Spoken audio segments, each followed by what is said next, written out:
Well, greetings. Thank you for joining us. I'm Mike Nelson. I work for Cloudflare, which is an internet security firm based in San Francisco. And I helped organize this panel along with a great team of colleagues working at the Internet Governance Forum USA committee that brought this all together. And I want to thank our hosts, CSIS, as well as David Vjorst and Shane Tews, who were the co-chairs of our committee and did an outstanding job. This is going to be what I think is the most interactive panel. We're going to try to keep interventions brief, and we're going to leave lots of time for questions. We're looking at a very difficult question, which is national network regulations versus the global cloud.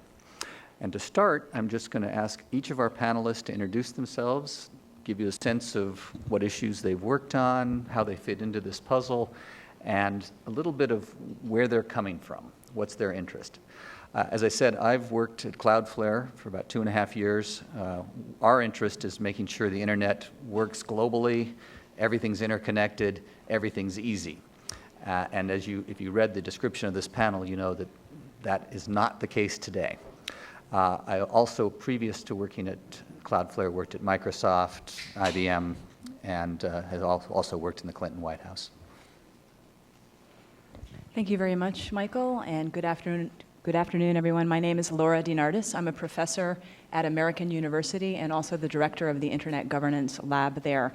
So I come at this from the standpoint of an academic perspective, and I'm trained as an engineer. I have a couple of engineering degrees and a history of doing computer networking design, and also a PhD in science and technology studies. So the way I describe my lens into this is that I look at the politics of the technical architecture, that arrangements of technical architecture are also arrangements of power. This crowd is one of the few that in the world that can appreciate that my doctoral dissertation was on IPv6, which I wrote quite a while. Thank you for even saying that. And since you liked that, when before these came down, the dividers came down, I said to someone in the other one that, well, we can just be like a contentious network and talk at the same time, and we could be carrier sense multiple access with collision detection. Does anyone get that? The Ethernet standard? Okay, a few people. So I come at this from the technology of looking at infrastructure. In addition to, I wrote a book called Protocol Politics, which is about the politics of internet protocols, especially around IP addressing. I published opening standards. I'm very passionate about interoperability and openness as a way for innovation and as well as human rights. I think I'm most well known for the book, The Global War for Internet Governance, which was published in 2014 by Yale University Press. Just for a couple of things that I'm working on now that I think are directly relevant to this panel. One is a paper that I wrote with Ambassador David Gross and Gordon Goldstein that looked at the geopolitics of internet governance. And what we did is we tried to explain why there seemed to be two competing worldviews for how the internet should be governed. The traditional private sector-led, what we call multi-stakeholder governance, versus this rise of cyber sovereignty, which has always come out of Russia and China, but it's also coming out of the West now with certain kinds of specific policy interventions, which we will be addressing on this panel.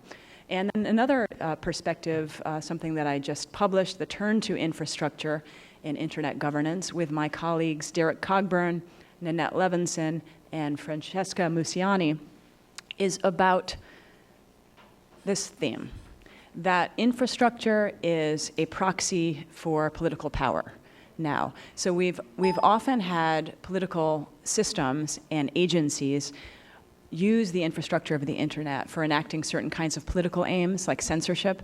But what this is about is tampering with infrastructure, whether requiring companies to store data in a certain way, or using local redirection in the domain name system, or seeking modifications in encryption.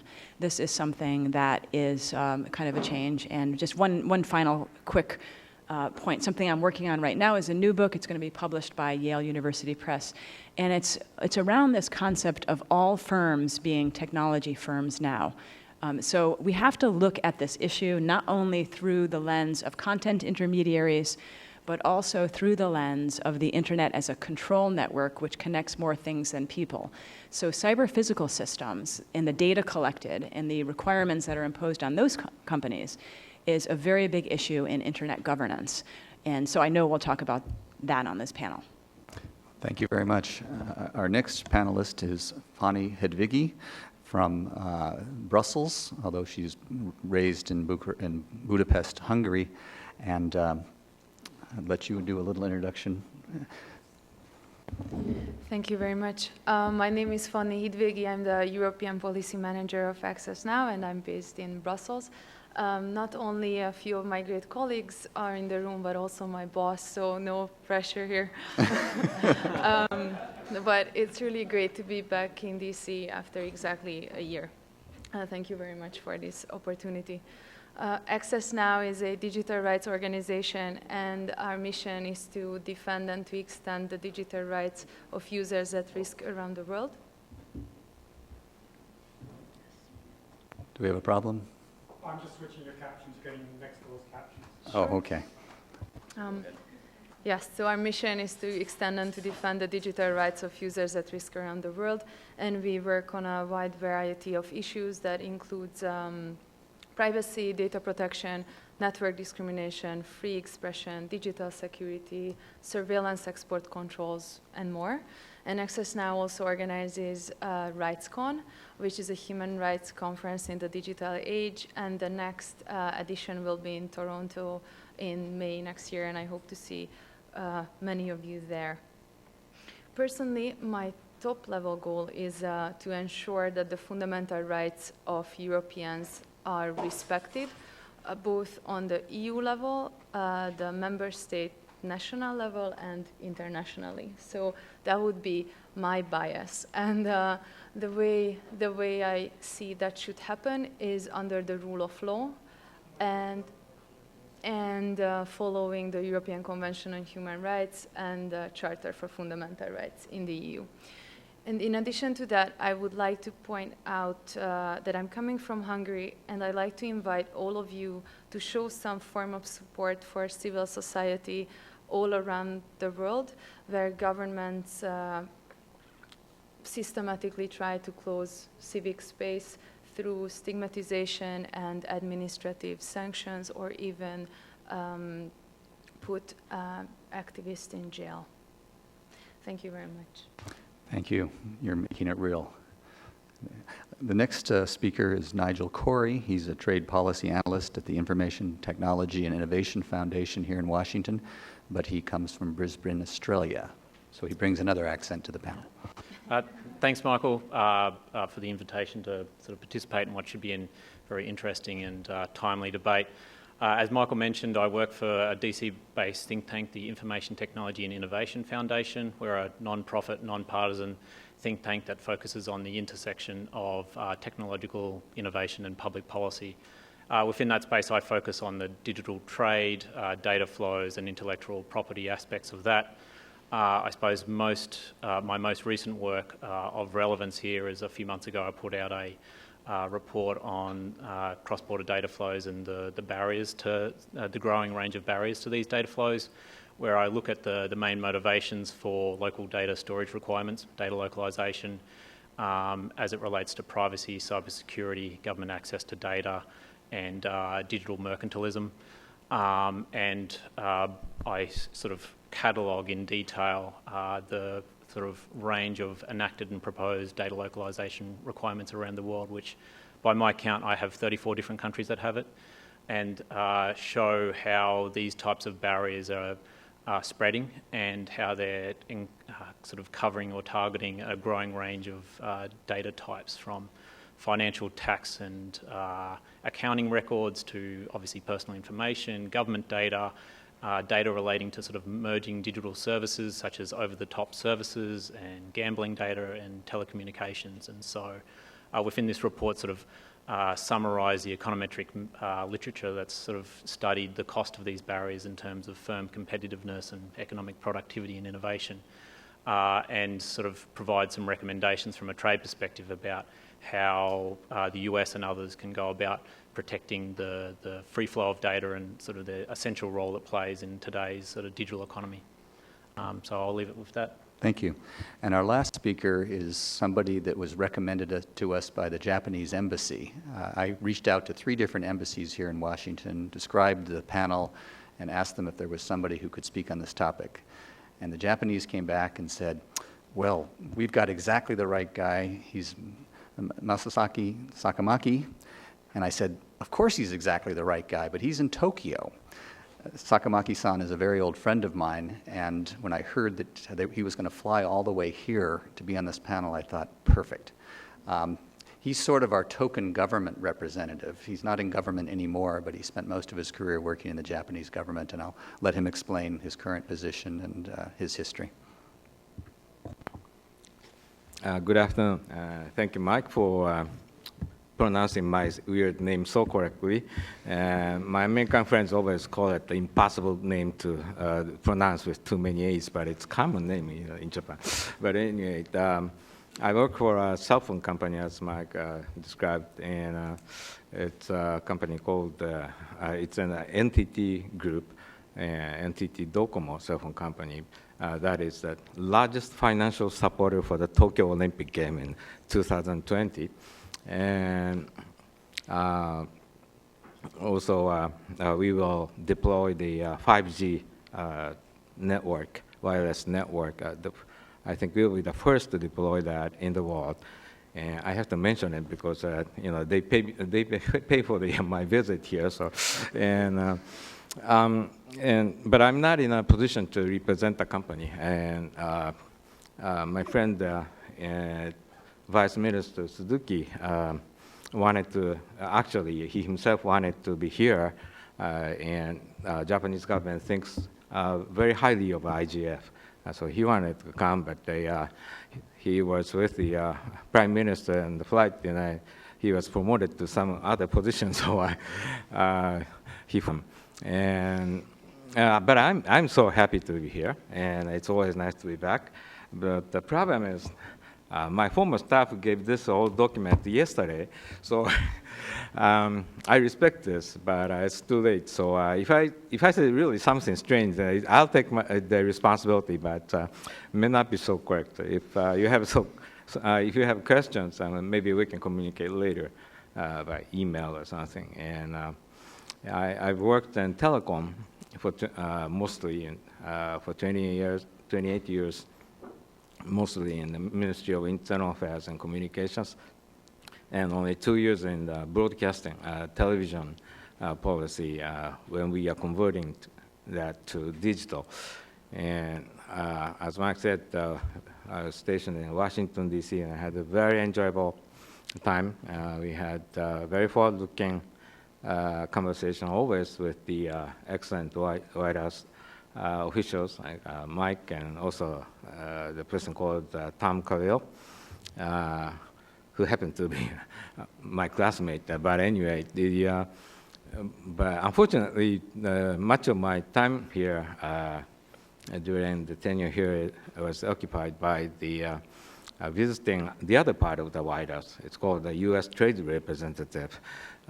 We had not quite the forward-looking conversations, maybe entertaining debate. That's as much as I could say. I shouldn't say backward-looking, but we figured out many things. But that was not quite a good memory. And I had very much good memory with the internet people.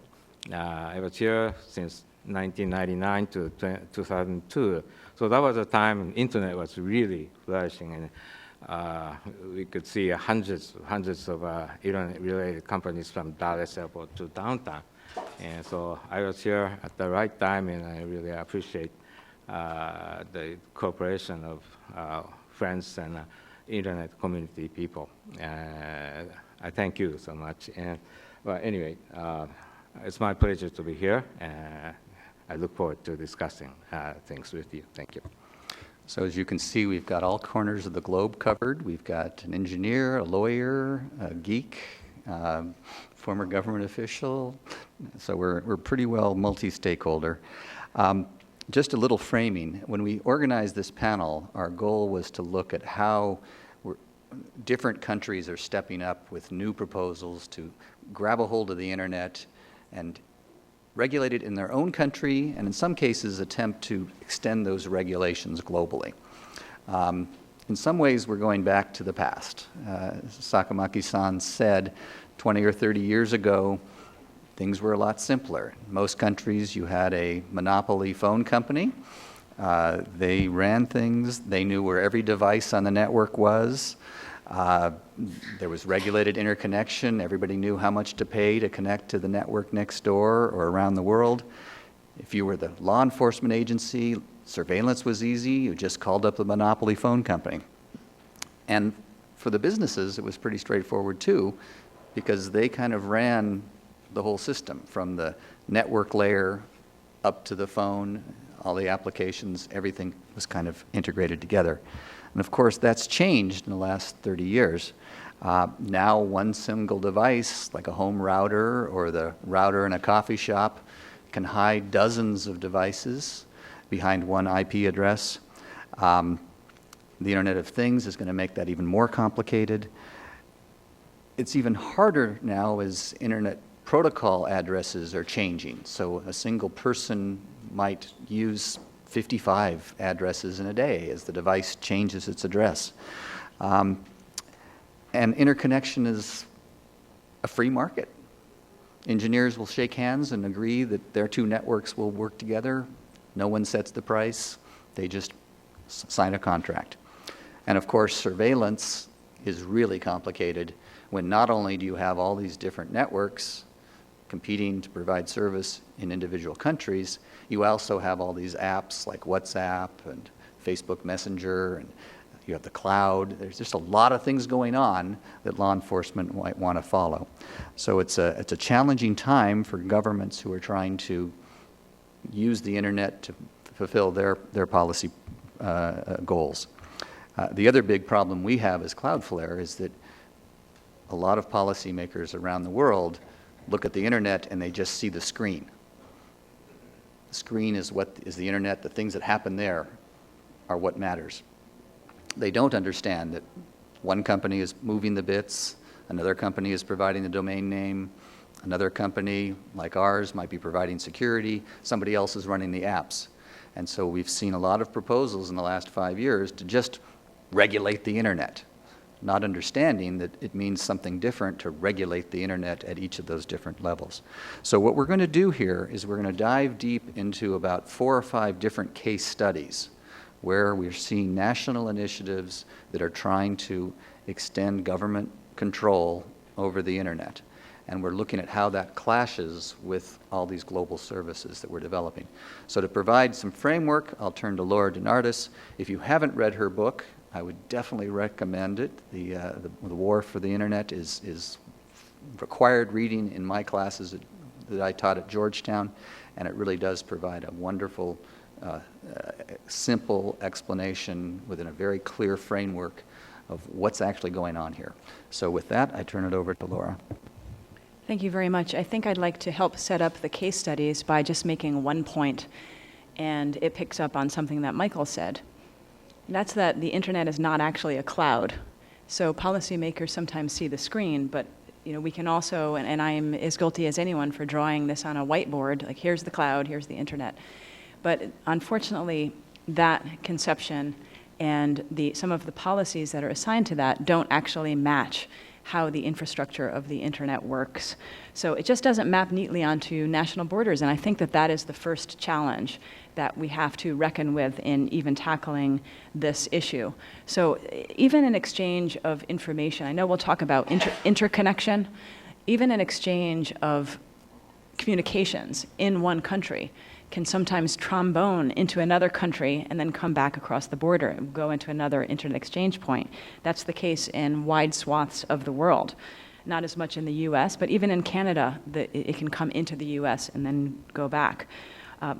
Companies need to locate data centers around the world. to combat things like latency, to have redundancy. There are a lot of engineering reasons to have this kind of distribution around the world. A retail company with a .com address can be located anywhere in the world.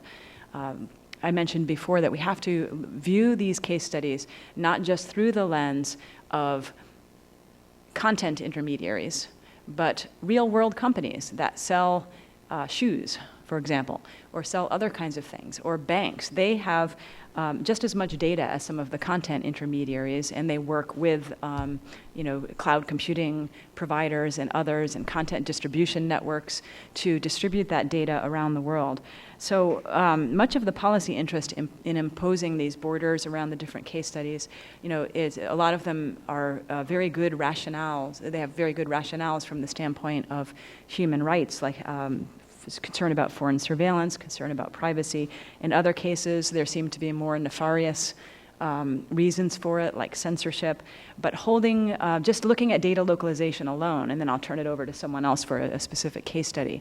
Just even looking at data localization alone, holding data in a fixed location is really incompatible with engineering principles that are necessary to reduce latency, to have load balancing and basic traffic engineering patterns, as well as being incompatible with business models that are predicated upon global customer bases and workforces.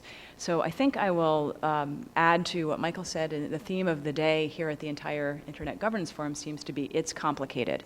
So I'll just start with that complication of the sometimes incompatible nature of the policy making in this area with how the technology actually works.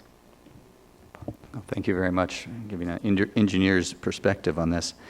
When we set up this panel, our goal was to try to cover things that haven't been discussed a lot at intergovernance meetings. And one topic that I haven't heard a lot of discussion about on this side of the Atlantic is data retention.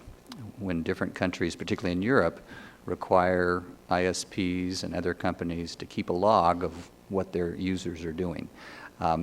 Fanny has been working hard on this issue, challenging a lot of governments that have been going too far. And she can explain, I think,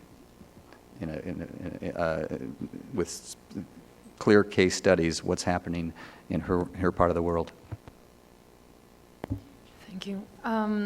So I'll pick up on the "it's complicated" slogan to talk about how data retention is regulated in Europe. I wanted to give you a little bit of overview of all the data protection and privacy frameworks that either protect metadata, especially what we talked about, and also how it creates a data retention obligation or a threat on fundamental rights. The first and the biggest piece there is the General Data Protection Regulation that you might have heard about. Of course, it will be applicable from May 2018, and it's applicable for personal data. And I have one advice here to every company. The more you emphasize that it's very difficult to comply with the GDPR, the more you point to the fact that you probably have been violating the directive in the last 20 years. Because there are differences between the directive and the regulation, but the main difference is the enforcement. And I believe that that has created the urgency to comply, of course. The next piece is the Free Flow of Data initiative of the European Union, which is very interesting since the GDPR will and should ensure the free flow of data in the European Union. Some of the stakeholders and companies raised the issue of data localization within EU countries and pointed to some studies. Not all of them are completely independent, I have to tell that. But there are definitely some barriers, and they are looking into how to legislate that, which is really not necessarily the best approach. Free flow of data is necessary, but not another regulation. If there are violations, then there should be enforcement actions against them. And one important caveat what the EU is doing for data localization, to tackle data localization, is they're not looking at data protection as something which is an unjustified data localization measure. Moving on to the second part of the huge privacy and data protection reform in the EU, we are currently in the midst of the e-privacy reform. The e-privacy talks about a separate fundamental rights. It's not about data protection, it's about privacy, which is a separate article in the Charter for Fundamental Rights, and it is meant to complement and particularize data protection. It has one specific article, Article 11, which will lead me to data retention. Because the EU is not one country, as we all know. And it's 28 countries at the moment. And there are areas where the EU has really big competence to regulate, but there are areas, and especially the data retention and the security and justice area, where it's really based on the member states' initiative what happens. And it's difficult to hold accountable the EU and the Commission and the Parliament. So we should look at the Council more. And now I arrived to the data retention part. There was a data retention directive in the European Union, which was struck down by the Court of Justice of the European Union back in 2014 for the first time. Well, unfortunately, that didn't have a direct effect on the member state legislations. Up until today, there are countries that have intact data retention laws as they were. And in other cases, the constitutional courts of those specific member states have followed the ruling of the CJEU. The main points why you can't have a general data retention obligation on ISPs include different arguments, mostly about it cannot be applied to everybody, to every individual unrelated to a specific crime. It also cannot be applied to serious crimes in general without defining what serious crime is, which is not an EU competence. And the court has reinforced this decision very recently in another case, which is called Tele2 and Davis and others. And we were quite happy for a few months. And then we saw the Council, the European Council agenda in the last few months, and they are now openly discussing a new data retention legislation on the EU level. When you look at the court rulings in details, it's close to impossible to imagine to come up with a legislation that will oblige ISPs to retain data and at the same time meet the requirements of the court. So I'm not saying we're looking forward to it, but we definitely look forward to enforcing the fundamental rights of people whenever that happens. And the last piece on the agenda from a very, very broad level is the cross-border access to evidence work of the European Union. There was a survey back in December last year, and the European Union asked the member states what is difficult for them to overcome in criminal investigations. And there were specific questions about encryption.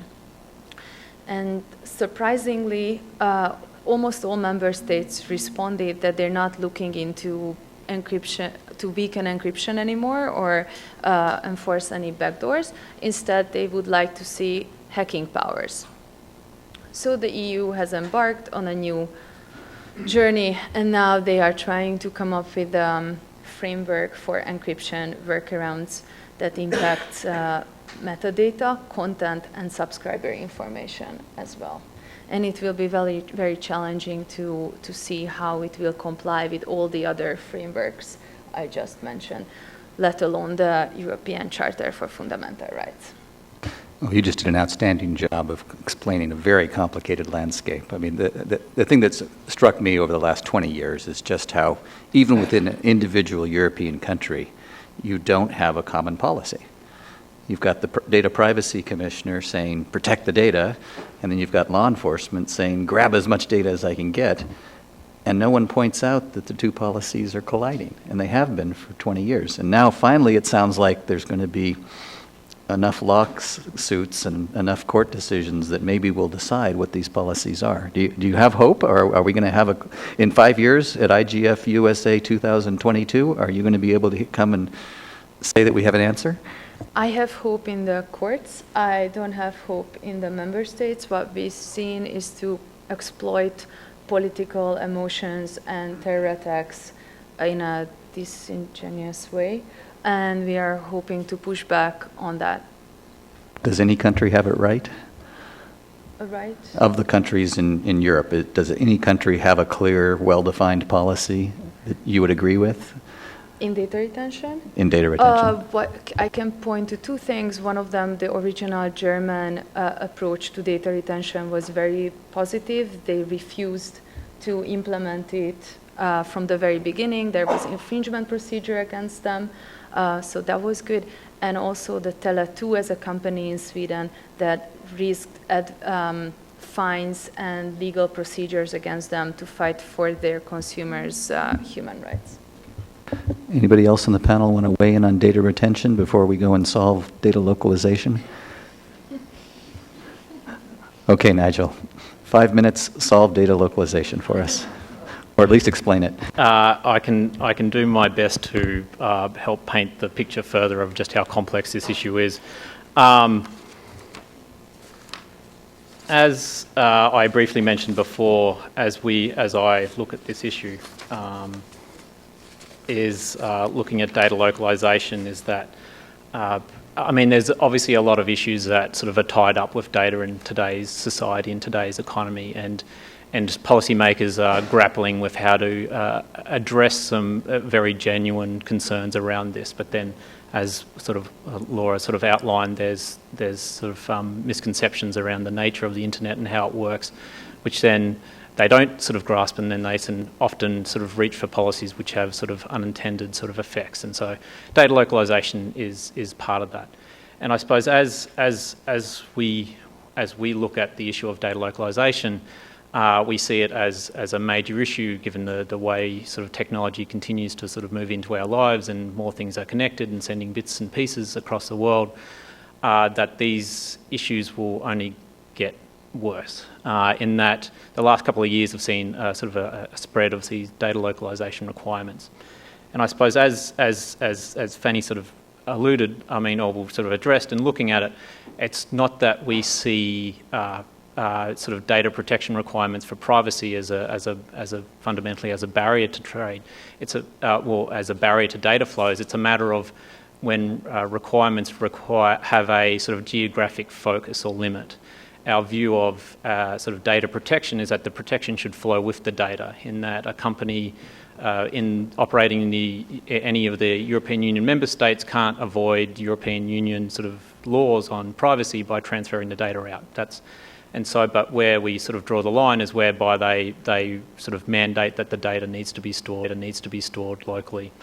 And sort of this feeds into sort of what you see as some of the sort of motivations for data localization, especially as it relates to cybersecurity, is that the misunderstanding that the confidentiality of data doesn't generally depend on the country in which it's stored. It depends on the measures used to store it securely. And so that's around the administrative and technical requirements that the service provider has in place. And these can be weak or strong, regardless of where the data is stored. And so that's where we think the focus should be as you sort of talk about these issues, is like, what are you fundamentally getting at? Is it data protection? Is it cybersecurity? And so, because what we see is that, as it relates to the panel topic of cloud computing, is that obviously cloud computing doesn't guarantee sort of rock solid sort of cybersecurity, but it does generally provide a higher level of protection, because these sort of large scale cloud computing companies can have the resources and the expertise to enact sort of best in class sort of protection measures, which is what SMEs sort of struggle to have with, struggle to sort of bring to the table. Another big issue, which I can't dive into, but in terms of when you're looking at the scope of motivations for data localization, obviously government access to data is a big one. And in this, I'd split it into two buckets into terms of how it relates to non-democratic countries like China and Russia, which have as a part of their data localization requirements, have a strong sort of political, social sort of element to it. And then there's most of the other countries as it relates to countries that have a legitimate national security and legitimate law enforcement purpose to try and access data stored elsewhere. And so for the United States at the moment, there's an ongoing Department of Justice case involving Microsoft in Ireland that's at the centre of this. And so that's, and the final sort of motivation I would put in is just digital mercantilism in terms of countries have this misguided thinking that by forcing companies to store data locally, that it will help boost sort of high-tech economic activity, which is misguided because as it relates to specifically data centres, there's very few direct and indirect jobs associated with it. But meanwhile, they're shooting themselves in the foot because they're likely increasing the prices of all IT-related goods for the rest of the economy. And so that has sort of broader economic and innovation sort of implications. So which sort of leads me to sort of the framework that I look at all of this in terms of trade agreements and the rules at the moment is that, as Michael was saying, is that the majority of the trading rules at the moment were designed at the time when the internet was sort of in its infancy and is very different to how we know it now. And it has not been effective in sort of dealing with these modern types of trade issues, and that the rules are unclear and there's enough ambiguity there that countries can enact these local data storage requirements knowing that they're not going to be held accountable for it. And so into that void has stepped the Trans-Pacific Partnership and other trade agreements to try and enact new rules which protect the sort of the free flow of data. And so that's which is needed because without that, what we will see is the recent trend of these local data storage requirements continuing to spread. And that leads to fragmentation and all sorts of issues which were covered in this morning's session. So I'll leave it with that and sort of we can dive back into it later. If I can get real specific with one aspect here, the Russian government has been promoting data localization for all sorts of reasons. Yep. One of them clearly is for law enforcement access. But there's an interesting counterpoint. In Ukraine, they've just recently banned the use of a Russian social media platform and a Russian email platform. And the argument that the Ukrainians are making is quite similar to arguments that other countries make for data localization. They don't want the personal information of Ukrainians being stored in Russia. They're not banning other platforms because apparently they trust Facebook and other companies. They just don't trust the Russians. How do we decide which of those two arguments make sense, or whether either country should be restricting what their citizens can do? I mean, the Russian scenario, so over the last 2 years, they've implemented a Russian sort of data privacy protection rule, as well as a telecommunications metadata rule, both of which require local data storage. And it's very extensive. So as I should have led, I mean, the clear world leader in terms of data localization is China, with over a dozen measures that they continue to add to, which they've done over the last couple of months, followed by sort of Russia, Indonesia, Vietnam, and other countries. But Russia obviously has a heavy strain of political, social motivations tied in there. I note, as we spoke beforehand, some companies have agreed to shift their data on Russians to Russia, but some have not, such as LinkedIn, which has refused to abide by that, and currently the Russians have blocked sort of access to LinkedIn in Russia. As it relates to sort of that case, I mean, it's interesting in that if you were to test it, the Ukrainians would have to prove that the Russians were accessing Ukrainian data and using it in such a way that is sort of in contravention of sort of their local laws. Because the fact that they call out Russia means that they would need to defend that it wasn't sort of arbitrary and discriminatory there. and sort of I'm not a sort of Ukrainian sort of Russian expert in that regards, but if there's sort of a valid concern or they've had cases of data breaches that they could use as the basis of that, then that raises an interesting question there. I mean, in terms of deciding where they think, or will just arbitrarily choosing sort of major Russian platforms that they will target. Yeah, I think their concern is about Russian intelligence gathering, which is not something that has much transparency. Exactly. Anyway. And again, paints to the complexity of everything we're talking about here this afternoon. Exactly. Laura? Yeah, just one quick addition to that, and it's that strong encryption is an actual solution to the problem that data localization often purports to solve. So if you want to really see what a country's policy is on privacy, look to the encryption policies. Recognizing that there always is a trade-off between values that are embedded in all kinds of infrastructure and that there's a tension between law enforcement, access, and privacy, that this conflict really comes into play here, and the same countries that want to protect privacy through data localization are often the ones that resist the strong encryption, and I think that is important to note. Couldn't agree more. One of my favorite topics, one of the toughest ones. Other comments from Fanny or Sakamaki-san before we move to internet interconnection? Okay. Internet interconnection, our third case study. The history, yes. How did we get to the situation we're in today, where? I hope it's not out of the point. But anyway, in the telephone, all the sort of. Oh, okay.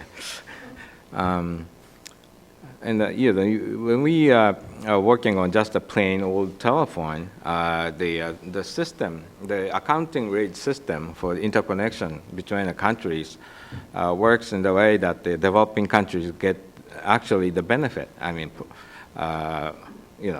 From the developed countries, and the reason is usually the developed countries originate more traffic to developing countries, and the system in the framework of ITU, International Telecommunications Union, the excess traffic, divided by 2 and multiplied by, certain SDR, is usually paid from the developed countries to developing countries.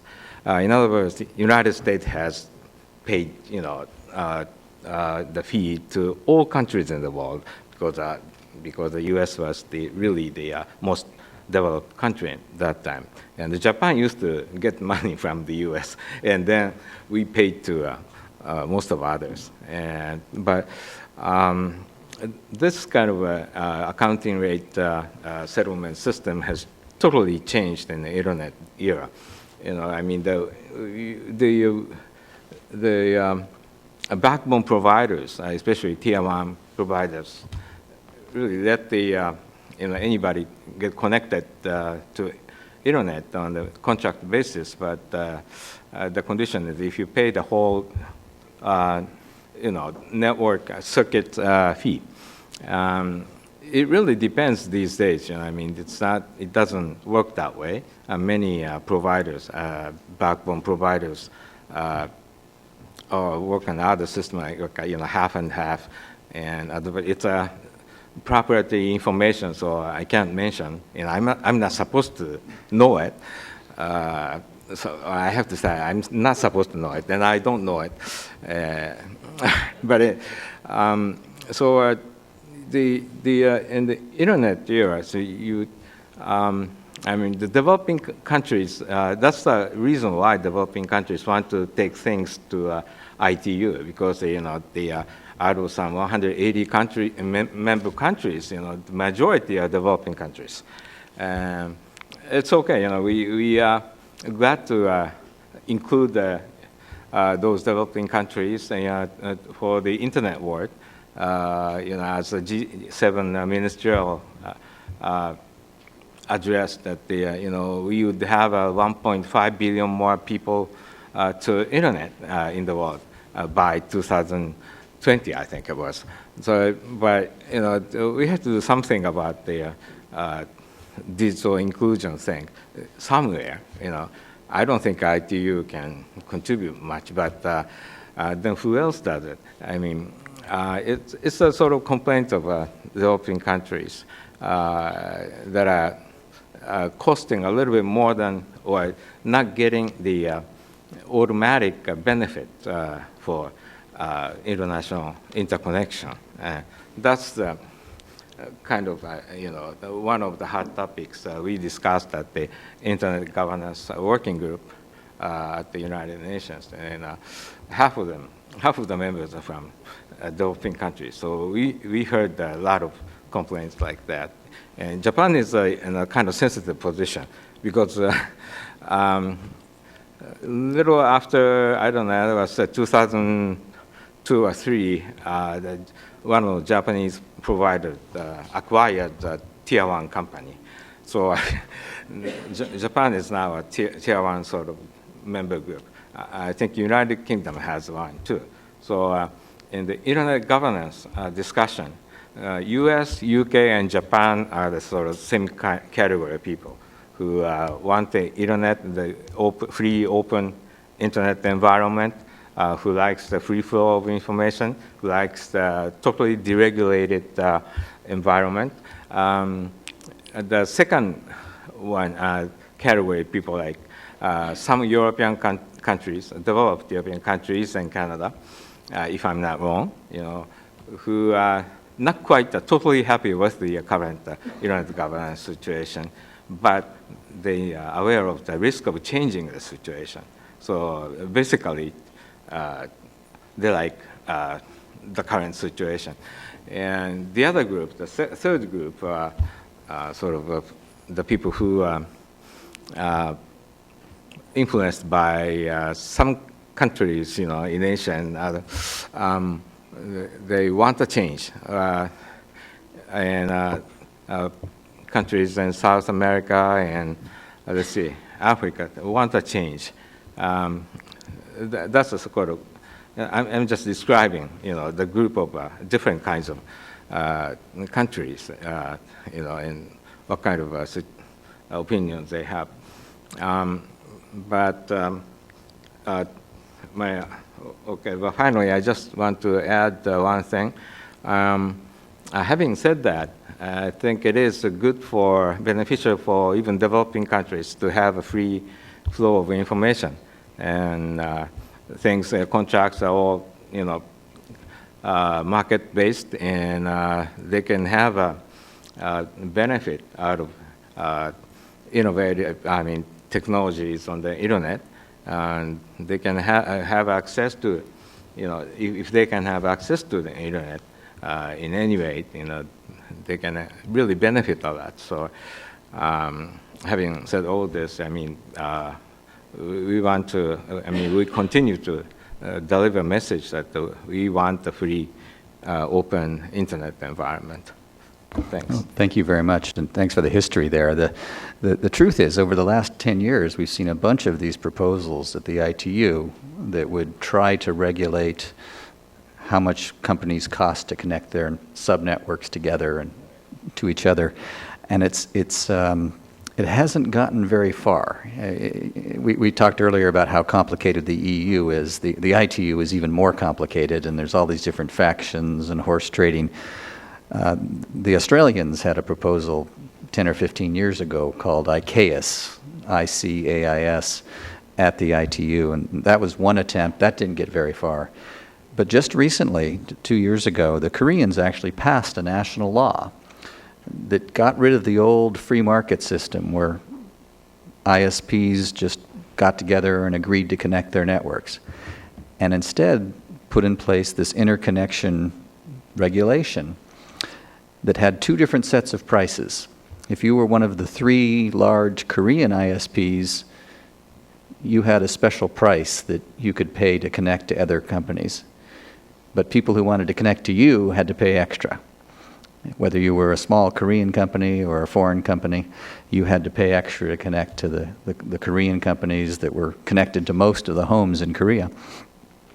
And the worst thing is companies that in the past would just shake hands and agree to carry each other's traffic now had to pay each other, even if they paid each other the same amount. And the great thing about that was the Korean government would then tax that payment. They haven't figured out how to quite implement this, even though the law is supposed to be implemented by now. And a lot of companies, including Cloudflare, have objected to what's clearly unfair treatment. But it's an idea that could spread like a policy virus to other countries. And already we're seeing people in Indonesia talking about what a good idea regulating internet interconnection is. We've had some proposals from India at the ITU. I mean, there's a lot of this going on where people are deciding they want to control who connects to whom. And it's something we need to be paying more attention to, because it seems like it's just an obscure discussion going on in Geneva, but it's starting to show up in actual national law. Laura? Right, so this stems back to the WICIT and the ITR discussions, and I've written a lot about this, but I want to make ITR, do you want to? International Telecommunication Regulations, but I want to make a counterpoint to myself and to what some of us are saying even, and that's that we have to also recognize the privatization of governance. So we can't, in the cyberspace, view what governments do as governance and then view what private companies do as neutral. And that is very important here. So if arrangements of technical architecture, including the interconnection, are also arrangements of power, then we have to reflexively examine the nature of the privatized governance as much as we're critiquing the traditional governance. And I think if we had more transparency, for example, in the interconnection space, and more openness in the interconnection space, then we might not have some of these problems. The same in other areas. Why is that data retention obligation so possible? It's because of part of it is because of the massive collection of data of individuals. So I'm just saying this to make the point for myself, to add to what I said. The critique of government also has to be the critique of the privatization of governance. A very, very important point. Our company's trying to do a little bit in the transparency area. In particular, we've published numbers on how much we're paying to connect to certain countries. About 2 years ago, we did a very well-read blog post explaining how we are paying more to connect to the 26 million people of Australia than we pay to connect to the 450 million people of Europe. That's not because of an Australian regulation, that's because of monopoly power in the hands of Telstra.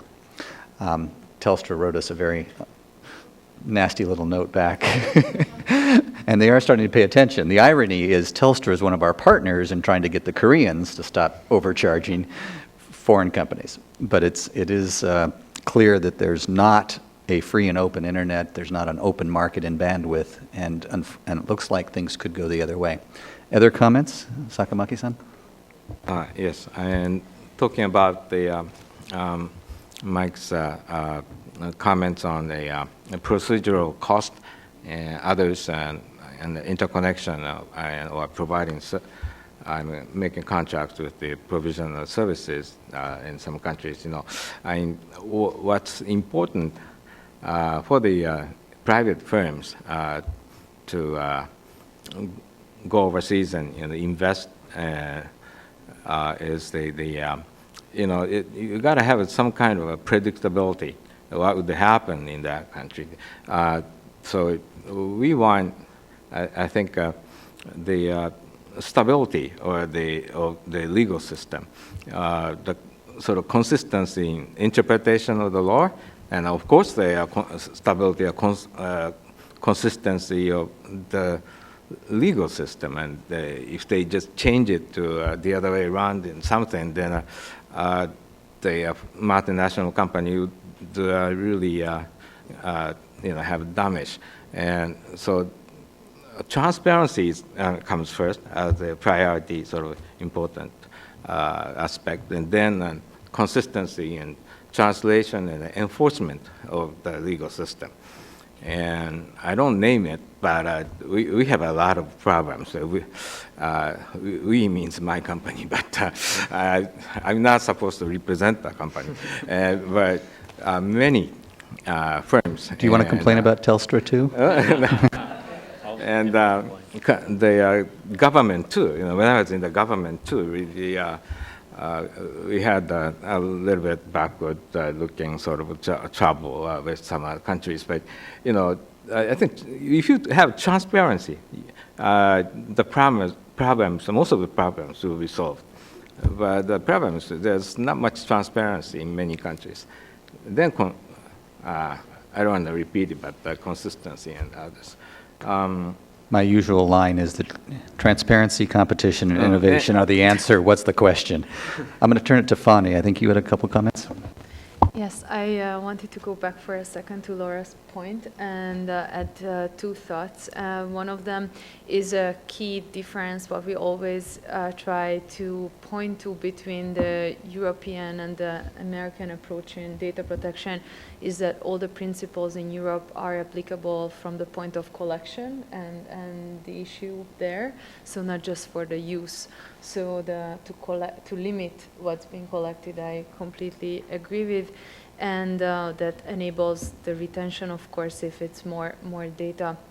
And some rumors around data retention laws in the member states were that, but it was never in the law, so we could not know for sure, is that the way they implemented these data retention legislations was that the law enforcement authorities had direct access to the ISP's database. So sometimes they didn't even have to send a request. They just had the infrastructure to have direct access to the personal information, which is, of course, violating everything that we believe in human rights.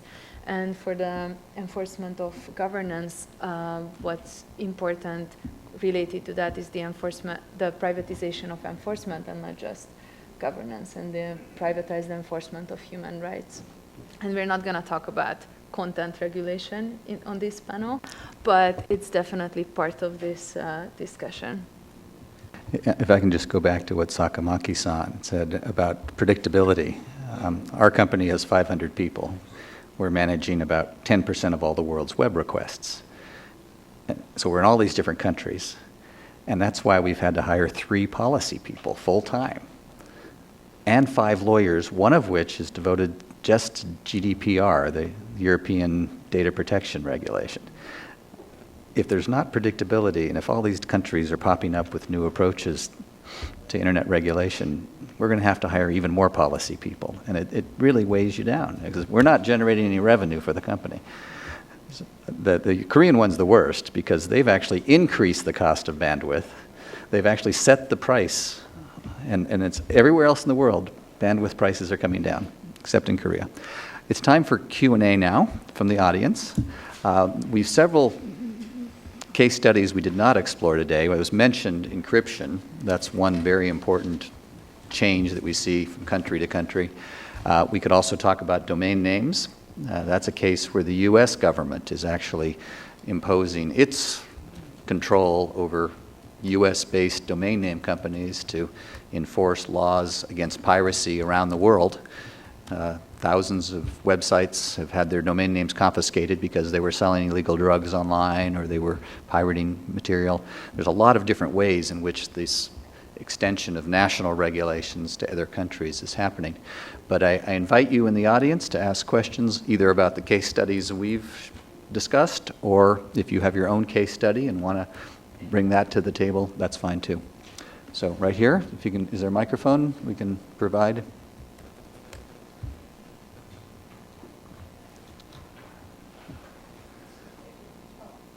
One of the problems with having a full house, it's hard to get the microphones to everyone.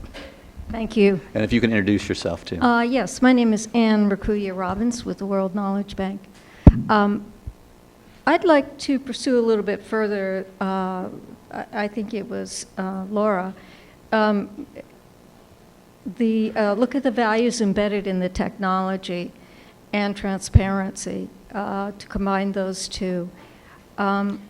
It seems to me that a good bit of innovation can be blocked by the technology being embedded with values that kind of force innovation into a certain track. And those could be, a certain economic theory or a certain political theory. So I'm wondering if transparency of the underlying values wouldn't help to mitigate that, so that whomever, individuals or groups or whatever, could have better access to those values.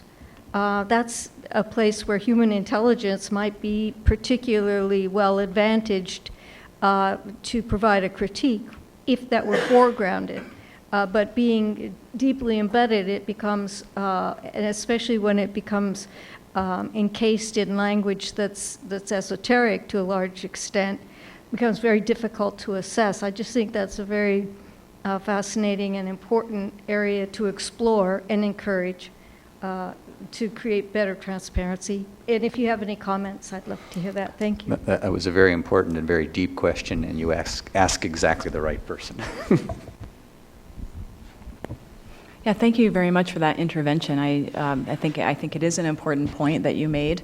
And the Internet Society actually has written a lot about this, including Leslie Daigle, who has a paper that looks at the Internet invariance, the values that those engineers that were involved in some of the earlier decades of the Internet, that they believe are embedded in the infrastructure and therefore have led to the growth and innovation of the Internet.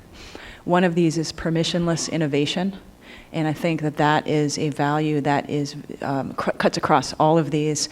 Unfortunately, we are seeing a resurgence of proprietary ecosystems, proprietary standards, technologies that have very complicated intellectual property rights embedded in them that are require, and in some cases, the policies by governments that are forcing innovators to ask permission, whether it's licensing a standard, whether it's getting a government license to do something, that is something that's pushing back against it.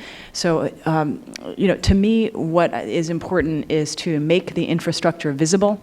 A lot of the things that we've heard today are about content, and I'm interested in content, but I'm much more interested in the underlying design that affects content.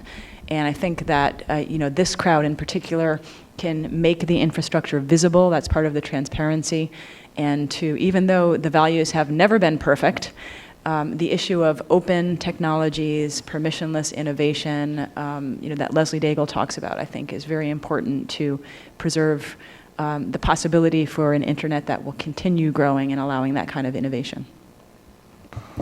Leslie Daigle's writing is one of the things on my required reading list for my students at Georgetown, too, along with your book. The other one is a great book. How many people have read the book Tubes? It's great. It's a travel log written by a guy who somehow got his publisher to pay him to go all around the world to touch the internet. So he actually put his hands on the transatlantic cables, visited the Google search engines, saw the DNS servers, and it's the best single book to give a policymaker who doesn't have a clue about how the internet works. So recommend that to your friends if they want to get a better understanding of how the internet works. Other questions? Okay, this is going to be a good one. And please introduce yourself, Mike. No pressure. Mike Godwin with R Street Institute. I think that both Laura and Nigel have touched a bit on the impulse of governments to insist on either data retention or data localization or both. And I'm sympathetic with Nigel's distinction between what we think of as the less free governments and the more free governments in terms of what they insist on. But the fact is, every government insists to some degree on some kinds of access to internet communications, and to a degree that half a century ago would seem unlikely if all the governments in the developed world had insisted on access to our telephone conversations. And I wondered if you wanted to remark on that. Is it just a fact that in the developed world, as well as the developing world, any government anywhere is simply going to say that internet communications ought to be captured, or some records of internet communications ought to be stored in ways that were never required of the national and international telephone networks. Fanny, do you want to take that on? Predict the future? My answer is that it's not acceptable, and because even the courts ignore that part of the proportionality test to look into the evidence, if these measures actually contribute to the objectives of the governments.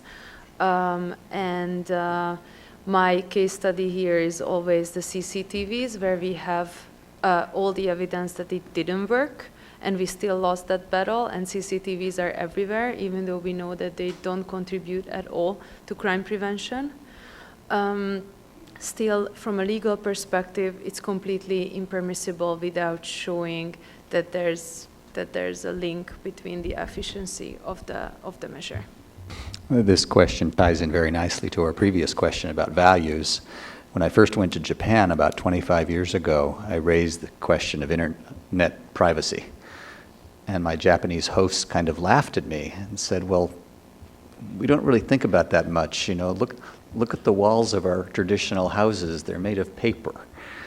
And so it was a shock to me to kind of hear that. But I think there's been an evolution in Japan. I guess, Sakamaki-san, do you have any points on privacy online in Japan and how that debate is evolving? Thank you, Mike. I hope you're not spreading the misunderstanding with Japan, but I mean, you know, I don't touch on the cultural part or how poor our rabbit hutch-like houses are, but in the telecommunications, I think it's clear, and I want to mention that the Japanese constitutional laws are very strict, strict on the government, they limit the power of the government's influence. It's called the secrecy of communication, or maybe confidentiality of communication. That's articulately stipulated in the constitutional law, Article 21, as a sort of one of the fundamental human rights, and together with the other article that guarantees privacy protection. I think the Constitution really. I hope Mike understand Japanese situation better, but the Japanese government has a very limited access to the network in terms of content or any other data with which you can identify the caller. That's called the sort of content of secrecy of communications. So until the year 2000, when the so to speak, a wiretapping act passed, they call it something like a Communications Interception Act, or something. And that is for investigatory purpose. And it was very restrictive. And they had only 4 categories of crimes for which the investigatory authorities can actually do a wiretapping or the retention or something. And last year, but it's been expanded. I mean, the law was modified, and they expanded the scope of, the crimes that they can sort of get involved in the wiretapping. Of course, you need to get the court approval to do it. Without the court approval, nobody can influence the fundamental human rights. And the reason why it's so restrictive is that, I don't know if I should mention this, but the constitutional law was sort of drafted 2 years after the end of the war. So Japan wasn't quite independent at that day. So I think it was really intended to limit the government power, reflecting the nightmare of the pre-war era. So well, I mean, the people like it. I mean, people are proud of the current constitution, and it's really hard to reassess the constitution, even at the the current with the current sort of really urgent, I mean, clear and present danger of national security situation. It's hard to reassess the constitution that renounced the war. And so before the year 2000, only several cases. There were only several cases of wiretapping by the police agency. The one for the drug in the prefecture called the Yamanashi, that's where Mount Fuji is. And the other one, the Gunma prefecture, that's to the north of Tokyo. I happen to be in charge of the telecom side. So, but please don't misunderstand. I was against wiretapping, because as a telecom sort of regulator, we don't want the telecom police agency to do it without the specific law, and that new act, passed in the Diet in the year 2000. So then they started really legally, freely. So I don't know. I mean, the data retention and monitoring and surveillance should be done with the measures. I mean, very minimum level of measures. To protect the fundamental human rights of the people. That's what we believe in. But question arises if it's really appropriate because of this terrorism, occurring all over the world. Mike and I just happened to be.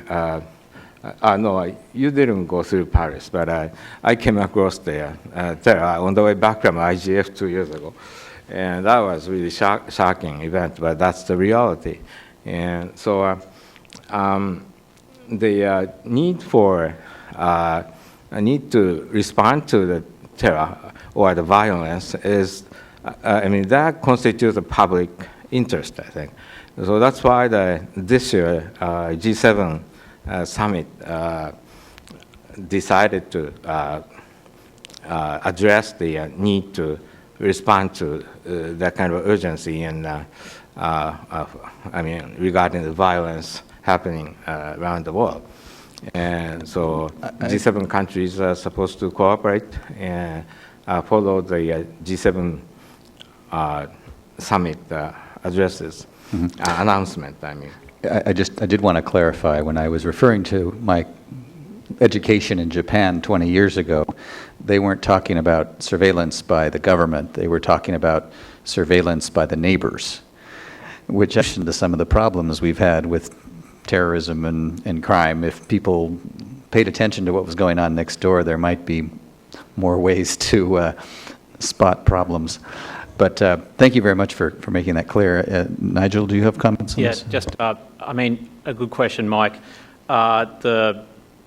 In that it's one of the driving motivations for data localization around the world is sort of trying to find the balance that was spoken about here today between facilitating access, but obviously balancing other values and rights. But what we've seen is often if countries has a long way to catch up from a legal perspective, they're often going for overreach in terms of what they stipulate in terms of data localization. And I mean, and it also is sort of commingled with some fundamentally different values around what is privacy and what is cybersecurity and the role of the state. And I mean, the clearest example here is China in terms of how they've gone about defining data protection, how they've gone about defining cybersecurity, both from a data perspective as well as from a hardware perspective, and which just runs counter to sort of what we would normally expect from a sort of a Western country. And that sort of mixed into that is the problem with transparency about how it's run through and how it's operated and what's the legal oversight. So there's a lot mingled into it, and it's a tough one to pull apart. And I'll just mention again, as a former Foreign Service officer, as it relates, I mean, I had the experience of dealing with cross-border sort of requests for information for law enforcement cases, and the current framework is from another prehistoric period. It involves faxes and third-person notes and everything else, which in this day and age, when you need sort of ready access to data for sort of fast-moving cases, is crazy. And so some colleagues of mine at ITIF put out a paper this morning on how we think governments should go about reviewing the current system to sort of improve that. Mike. Okay. To my students, I'll explain what a fax is after this session. I think the other part of Mike's question that's interesting is how this is a problem that's now extending far beyond the ISPs.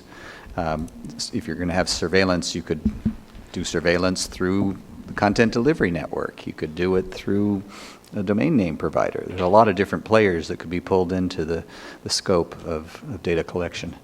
I think we have a question here. Yeah. Okay. And again, if you could introduce yourself. Sure. Paloma Munoz from the Danish Institute for Human Rights, where I focus on human rights in business.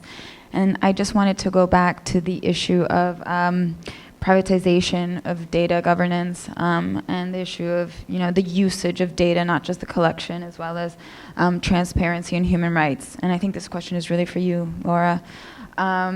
Thinking about, for example, companies like Cambridge Analytica and the impact that they have and the way that they use data, not just for advertising, but for political campaigns, and how that has impacts on, for example, and this is also maybe for you, Fanny, as well, the issue of not just directing voters to a certain type of information, but also inhibiting voters from participating in elections and so on and so forth. So impacting rights such as civil and political rights. So I'm wondering, on the one hand, how you see what models of corporate governance, in this case, would be useful to address the issue of usage of data that's collected in various ways, and its impacts on human rights, and whether you've looked at all into the issue of human rights due diligence and how that is a model for corporations on how to use data, in this case, in a way that ultimately respects human rights. And that, of course, that type of due diligence includes transparency, but I would argue transparency is not enough. I think transparency has to come along with stakeholder engagement. It has to do with addressing changing policies, training internally functions to do and act and behave in a different way. So I'm wondering if you've looked into that at all. This guidance comes from the United Nations, from the Human Rights Council in particular. So yeah, just a general question around the issue of data usage, how it impacts civil and political rights, and corporate governance. Small order. Right. Well, that's an entire day. It's a semester in my class. Exactly. Session. Your question is. It's the moment of opportunity that we have as a society to figure out which way we want to tip, right? There are a lot of different answers to that. I think one of them, just narrowing it down a little bit, one of the most critical silos within that is what to do about the collection of data around cyber-physical systems. And I say that because it may be, I hate to say this, but it may be almost too late in some areas of content mediation to get ahead of this, like we're playing catch up now. But in the area of cyber physical systems, which includes the Internet of Things, this was the motivation of the book that I'm working on right now, is to get out ahead of the internet governance issues around cyber physical systems. So I'm thinking about this quite a lot, and I know other people are working specifically on privacy in this area, whether it's the consumer-facing Internet of Things or what I call the Internet of Self. Right, so this issue is really important when you're not just thinking about a text message that you and I might exchange later, but you're thinking about a communication from someone's cardiac monitor. Right, it's a whole different level of privacy that is coming up. So I would say that it's way more than terms of service. It's way more than transparency. It's way more than algorithmic accountability.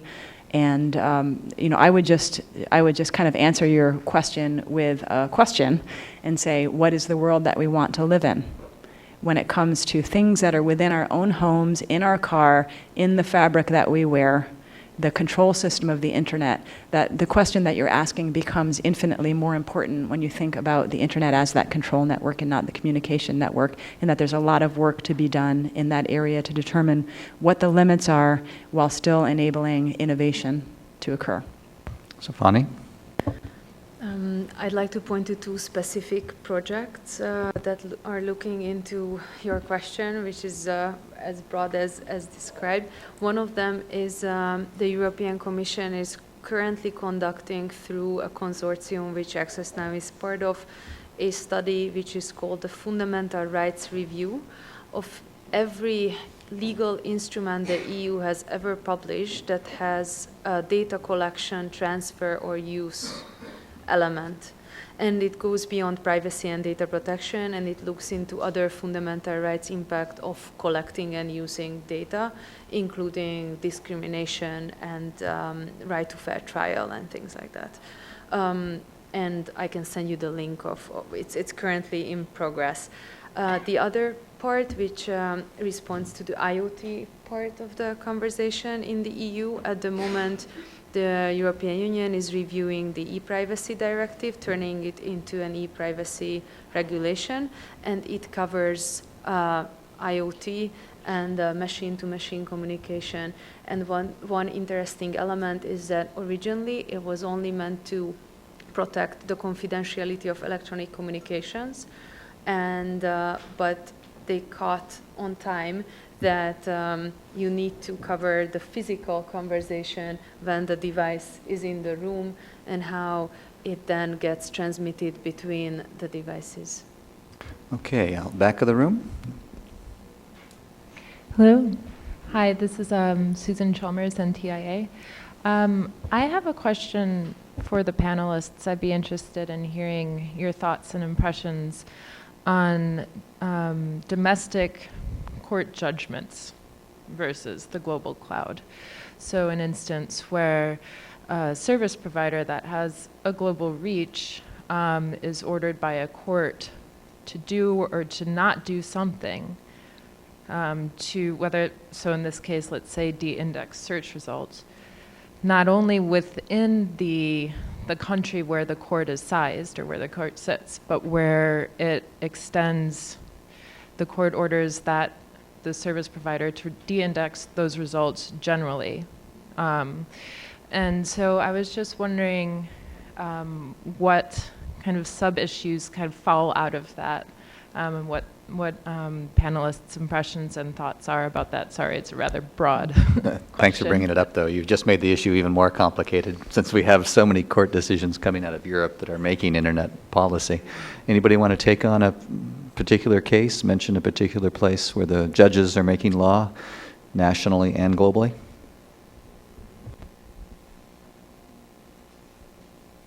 I mean, I presume I'll take a first swing at it, and I presume some of my colleagues who are more steeped in European law will sort of hopefully back me up. Doesn't have to be European law. Yeah. I mean, it's troubling in terms of, and it goes to the heart that there are still so many issues when it comes to cross-border internet governance where there isn't consensus about how to deal with a particular issue. And when court orders are designed in such a way that it's not just domestic or even regional application in the European sense for like right to be forgotten, but a global application. And as I was speaking with someone that probably knows a lot more about this beforehand, Anutram here, if in the worst case scenario, it would be a race to the bottom, because if every country or a search provider or a cloud company has to abide by the restrictions of one company, what's to say that, I mean, it may be a couple of random cases in France, but what happens if, I don't know, a world leader of a certain sort of major country wants to remove articles that they don't like? So, and it's fundamentally, we haven't really been able to, I haven't seen a vehicle that sort of deals with those issues where there's the negative externalities of a domestic court case. And different court cases have dealt with the issue differently, and that some of the justices have shown in their judgment that they're aware of this issue and its potential broader application, and have put some thought into how they thereby describe their decision, but others haven't. and don't care. They just want the case decided. So it's tricky. Fanny? We've got 6 minutes left. We have one more question. I'll be very quick. I'm very happy not to talk about details about the right to be forgotten again. But one important element, the article is not getting removed. It's just delisted from the search from the name. There's no content removal element of it. And it's a very important distinction. And especially here, it's not always made clear. I think there's a lot more attention being given to that particular case and a lot less attention to some very important fights that are going on in our country. We've been involved with the Electronic Frontier Foundation on pushing back against national security letters, and particularly gag orders that often come. We talked about transparency. If law enforcement is coming to you and saying, we want this data and you can't tell anybody that we want the data, there is no transparency. And so that's an area, and I'd encourage you to look at some of the fights that the Electronic Frontier Foundation is fighting and doing a very good job. One last question here, and quick question and quick answers.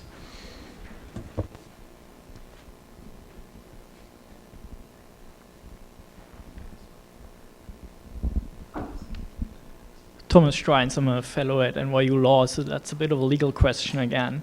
I think this panel has a bit of a anti-law and anti-national legislation bias built into it because it sets national network regulation against the global cloud, and that is naturally in tension.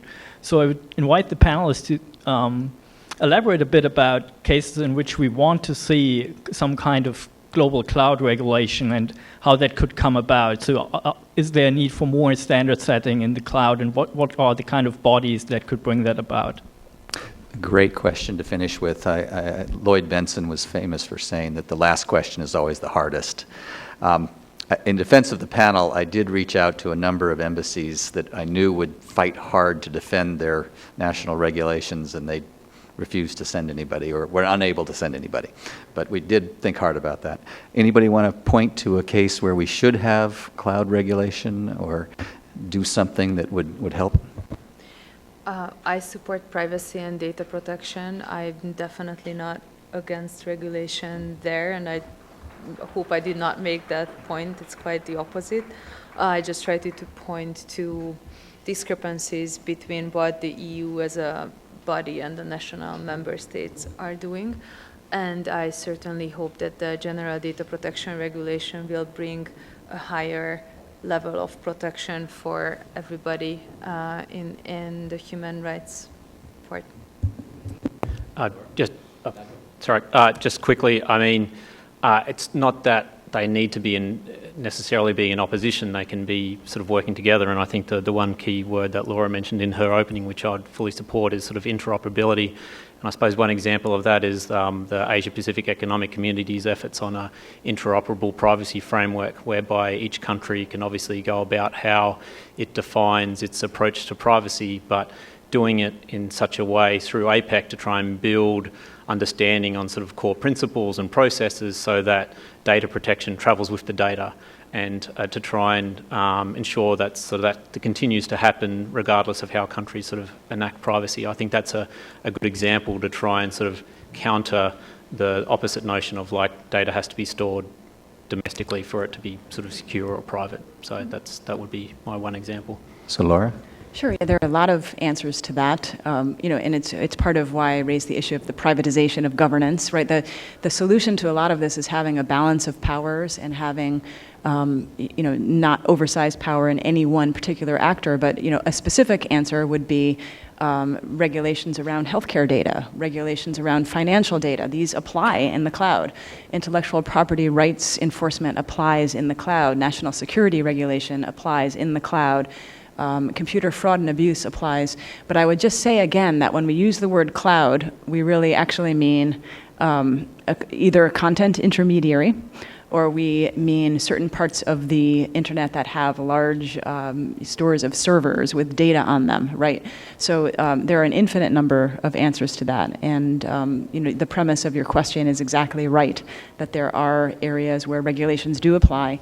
What this has discussed, and was the intention of the panel, and thank you for including me in it, Michael, was to look at these new kinds of areas where there are government regulations that are changing the nature of how the internet works and the infrastructure and how the arrangements are laid out in a way that can push us back away from the growth and innovation and entrepreneurial spirit of the internet. And I think that's exactly what the case studies here have addressed.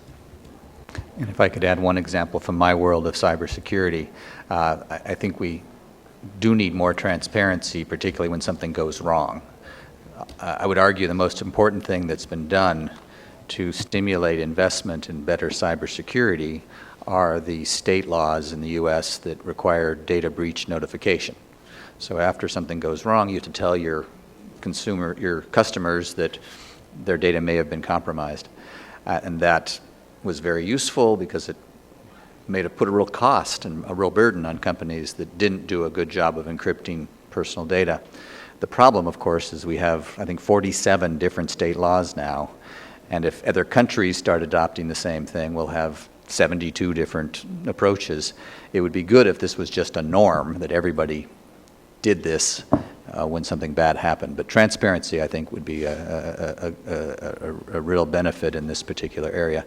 So we're going to finish here with the 1-minute round. I'm going to ask everybody for their 140-character tweet to summarize what it is we should go away from this meeting believing. I mentioned earlier, my tweet was competition, innovation, transparency. What's the question? Because I do think that's a large part of the answer. So Sakamaki-san, do you have a tweet for us? Just a final word to share.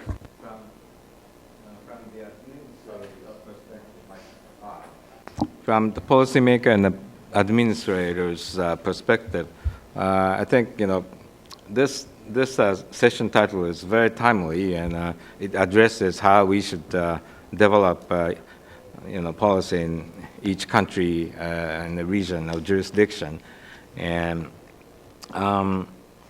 so especially in this year of tremendous data flow.